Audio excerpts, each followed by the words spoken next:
Good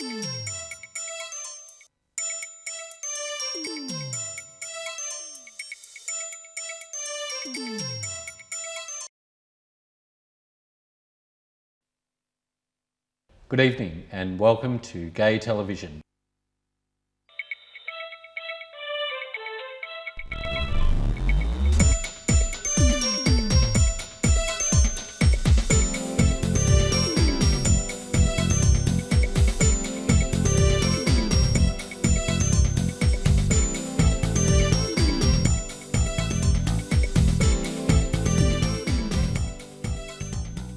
I'm Mead, Vice President of Ben TV, and I'm joined on the couch by Goss, one of our new volunteers, and Nick Bassett, Secretary of Ben TV. Boys, welcome to the show. Thanks, Mark.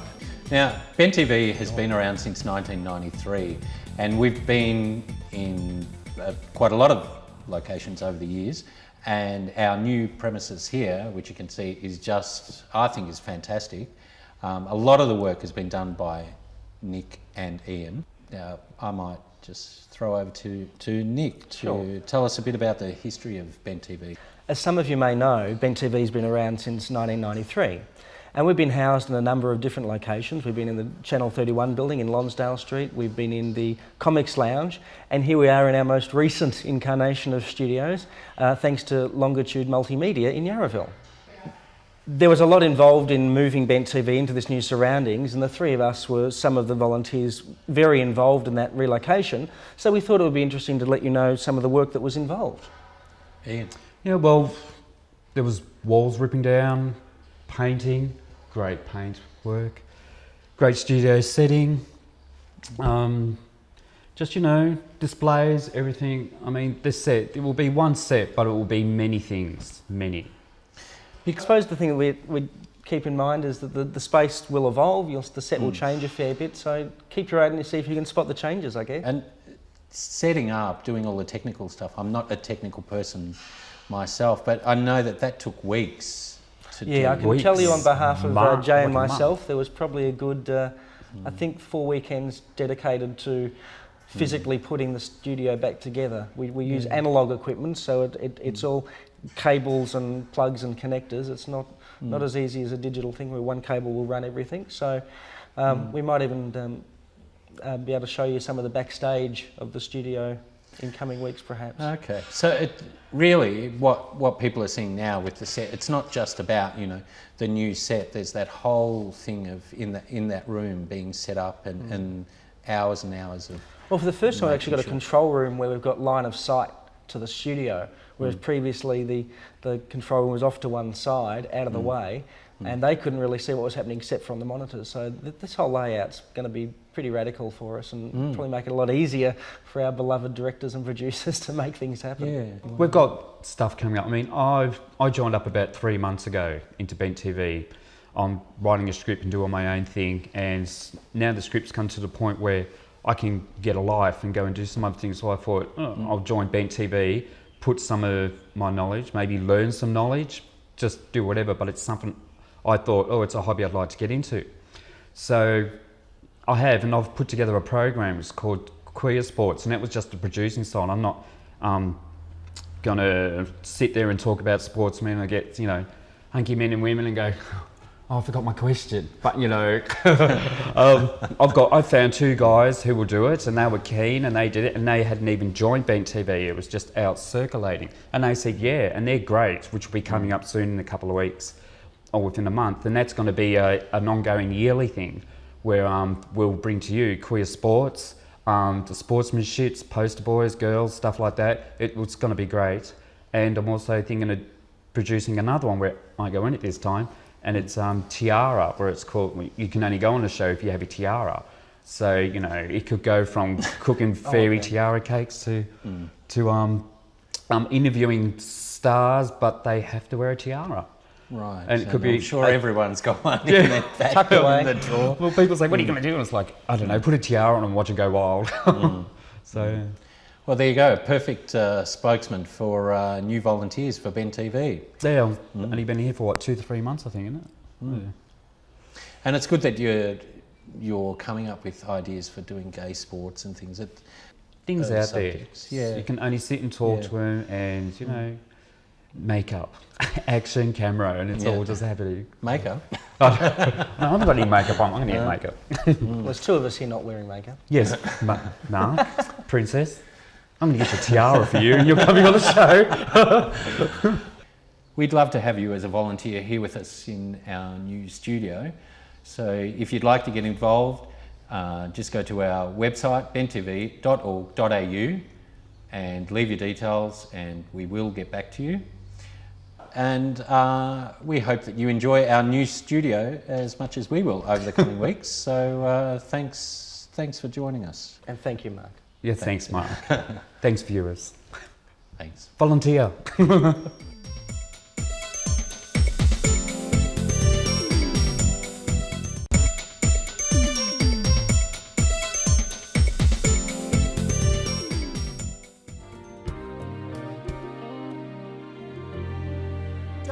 leave me this way.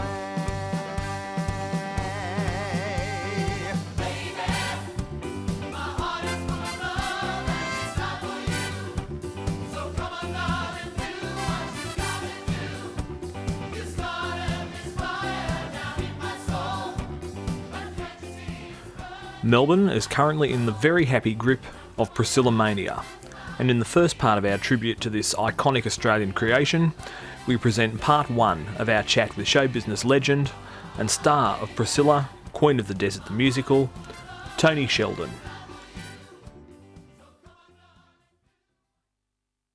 And yes, he's here with us right now, making it big right here at the Regent Theatre in Priscilla. We have the iconic Tony Sheldon. Tony, how are you going? Iconic. Oh, I'm feeling very iconic. Have you been called an icon before? An acorn, perhaps, not an icon. An acorn? I figure if you hang around long enough, the older you get, suddenly you attain iconic status. It sort of seems to come naturally, doesn't it? It just sort of happens. does. One day you're just an actor who can't get a job, and then suddenly you're an icon, and it happens overnight. My mother, it happened to Mum, and Well, she's definitely an icon. She certainly is. Yeah.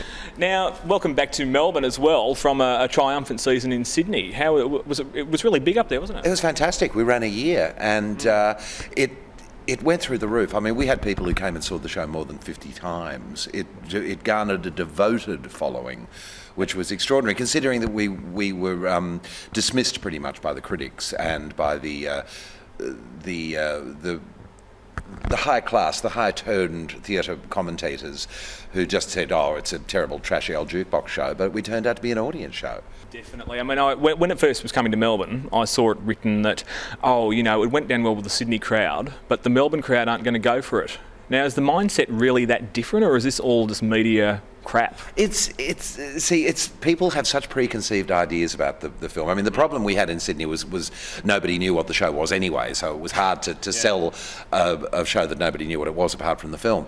The other thing we get is straight guys saying, oh, I wouldn't like that. This is before they even walk in the door. They've made up their mind. They won't like it. So have you ever had any feedback from straight male audience members saying, oh, you've changed my thinking on things? Not much changed my thinking, but gee, that was a bloody good show, and I'm going to come and see that again.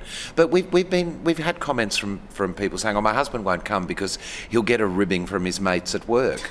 that a straight guy would be sent up by his mates at work for going to see a show. I mean, please. Very Australian, isn't it? Yes, but I mean, what sort of dark ages are we living in that disturbs people? Are they going to turn up, with their coats turned up and dark glasses in case, someone from the machine shop sees them? Well, under the Howard epoch, I think possibly they would. Well, highly likely, but, you do not catch poofterism from seeing Priscilla. Everybody relax. Exactly. If it's there, guys. Get over it. Yeah. And the show, I think, is better here because we've made some changes specifically to make the storyline clearer. What sort of changes have you actually made? Well, the big problem we found was that because there are three leading characters, their stories weren't getting equal time. Oh, I see. And basically, we found that the character of Tick, who was played in the film by Hugo Weaving, his journey wasn't clear, and it is in fact the focal journey, Jeremy Stanford's character. So we take a bit more time to set it up, that he has a son that he doesn't know, and that it's time for him. He's at a crossroads where he's working in a drag club and he doesn't like it, and it's time for a change in his life. Let's go and meet this boy who he thinks about every day but actually hasn't met. You seem so perfect for the role of Bernadette. I mean, did they have you in mind for it from the get-go, or were you up with some, a whole crew of other people? I was invited to do the very first workshop by Simon Phillips a year ago, which was hysterical because I had a full beard, and I went in there. The first thing I said to them was, I wouldn't be able to actually do the show according to the dates. And they said, we're not asking you to do the show, we're asking you to do the workshop. I went, oh, well, pardon me. So I turned up and did some work on it. And it was great because Simon let me have a lot of input into the way the show was structured and in the way my character would go. There were a lot of things that were said in the original script that were things like, oh, little Johnny Howard was right, homosexuals shouldn't be allowed near children to raise children. And I said, I'm not putting that out, thank you, to an audience of people who might take that as, gospel. Yeah. So I was really allowed to keep a firm rein on the sort of things that Bernadette says, because we had to keep in mind this is the first mainstream Australian show, probably the first mainstream show anywhere, where the leading characters are 3 homosexuals. I mean, even La Cage aux Folles only has 2.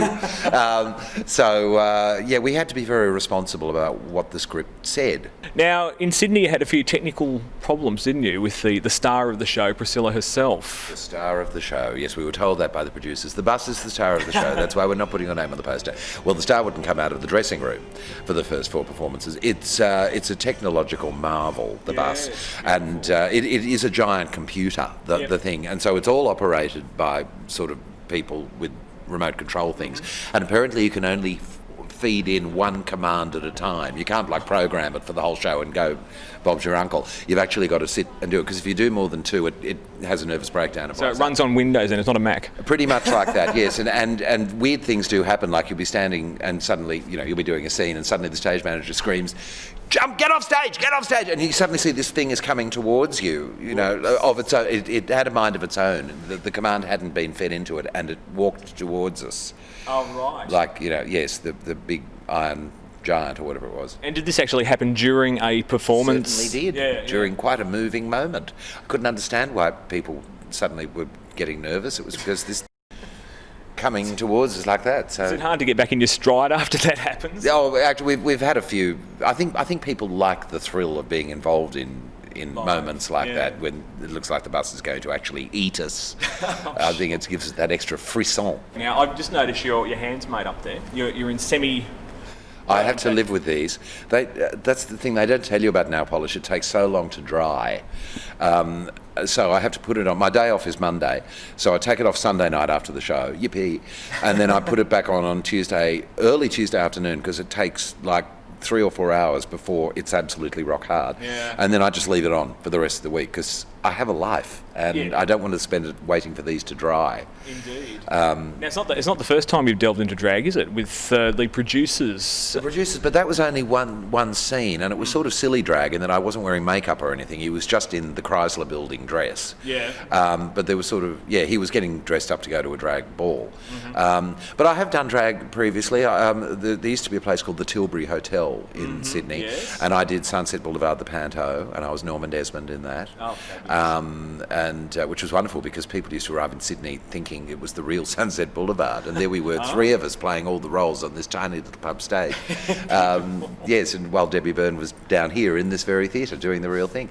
I've thrown on a frock a few times over the years, but people tend to think I live in a frock, I think, and I don't. There's only been 4 or 5 roles out of 150. Yeah, a fraction of your career, but those sort of things, really stay with you, don't they? Yes, the mud sticks, the chiffon sticks. Indeed. But I mean, I take it as a tribute to the fact that I do it well then, I guess, and people go, get him, because, he looks good in a corset and high heels. Yes. It's playing havoc with my spinal column.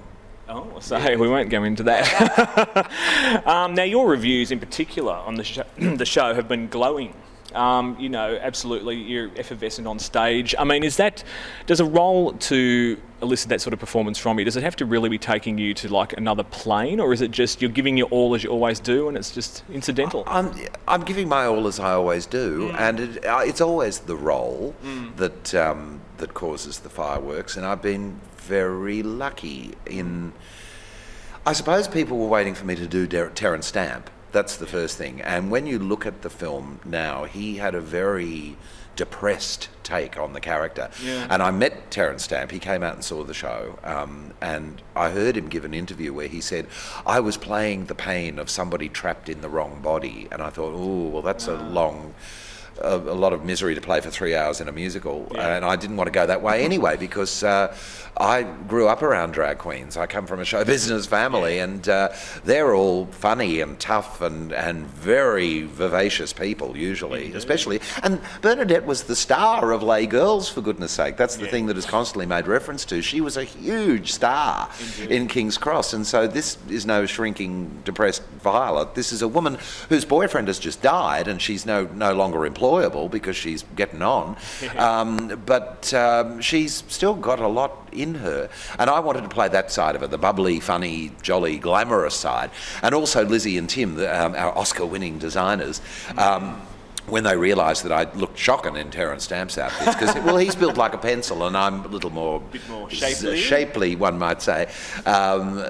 She took one look at me and she said, I'm going to turn you into a 1940s movie star. So her brief sort of suddenly changed, and she tried to turn me into Rita Hayworth. So I've got all these fabulous costumes.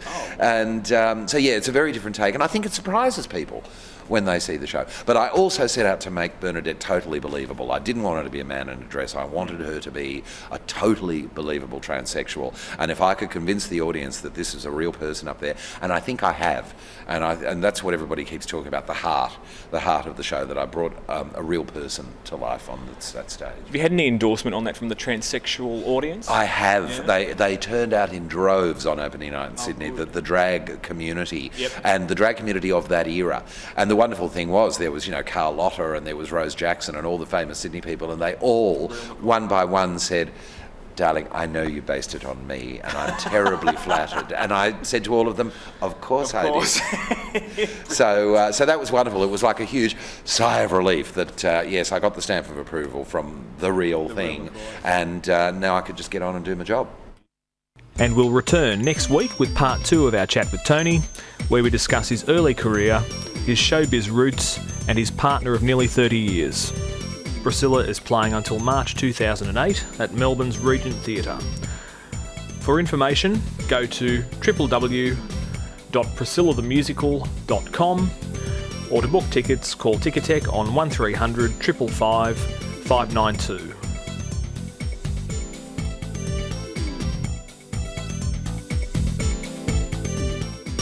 Watching Studio Q on Ben TV, and I'm with John from the Victorian Gay and Lesbian Rights Lobby, and we are going to be talking about the Meet Your Candidates Forum coming up. John, welcome to the show. Thanks, Mark. Now, can you tell us what the forum's all about? Yeah, basically, the Victorian Gay and Lesbian Rights Lobby is holding their Meet Your Candidates Forum and barbecue coming up on the Sunday the 11th of November. Basically, it's an opportunity for our community to hear the policies of the major and minor parties in the lead up to the election. It's a chance to question the politicians, to ask for commitments, and basically to put them to the test. So on the day there'll be a barbecue and then a forum, and the forum will have the format of each politician will have a certain time to outline their policies, and then we'll open it up.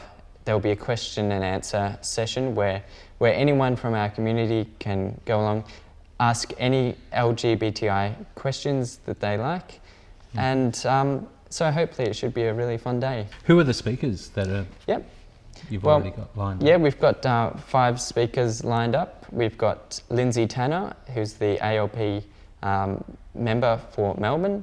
We've got Scott Ryan, who is a Liberal candidate for the Senate.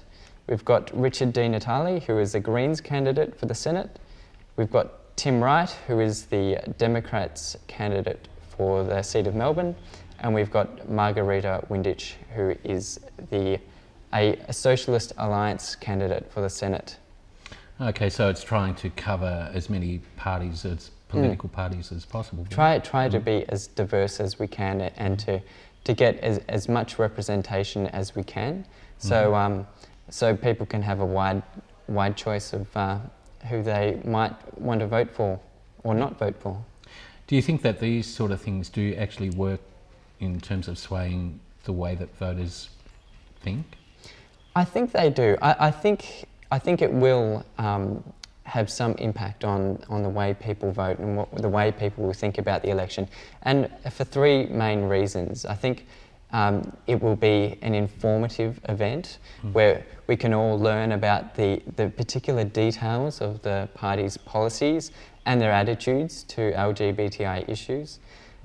Two, it will be publicised widely throughout the queer press, so we'll all hear from the forum. We'll hear what the politicians have said and what extra promises they have given to us.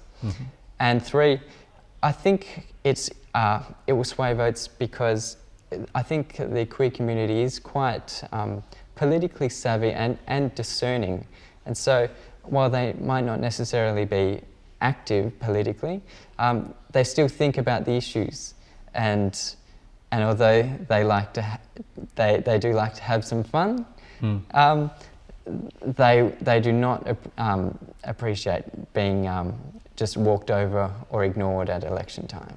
Sure. So they're the three main reasons. Now, this is 2 weeks out from the election. Yep. What's the advantage of having it so close to the election? Is it because it's something that's on people's minds and you're giving them the opportunity to plant the seed for something more? Or? Yeah, well, basically, being 2 weeks out from the state election, the federal election, I should say, it's a time when we're still deciding who we're going to vote for, but it's also right in the middle of the election campaign.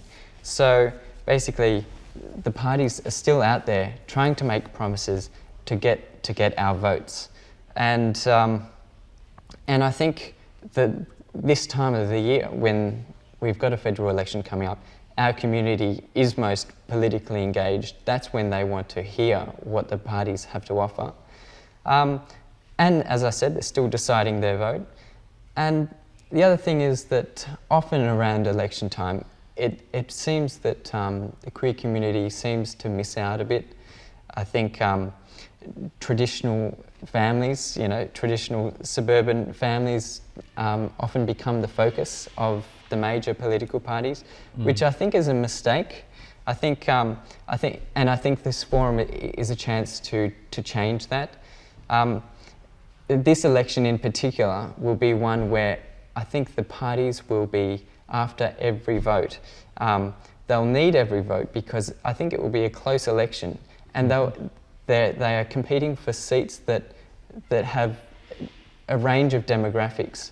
So I think this is a chance where we can really ensure that our community does not miss out. Yeah, well, hopefully this forum will bring out those sort of issues and I guess give us, the voters, some sort of idea of where we stand with particular candidates. Yeah, basically, we hope that the forum itself will be able to put the focus on queer issues.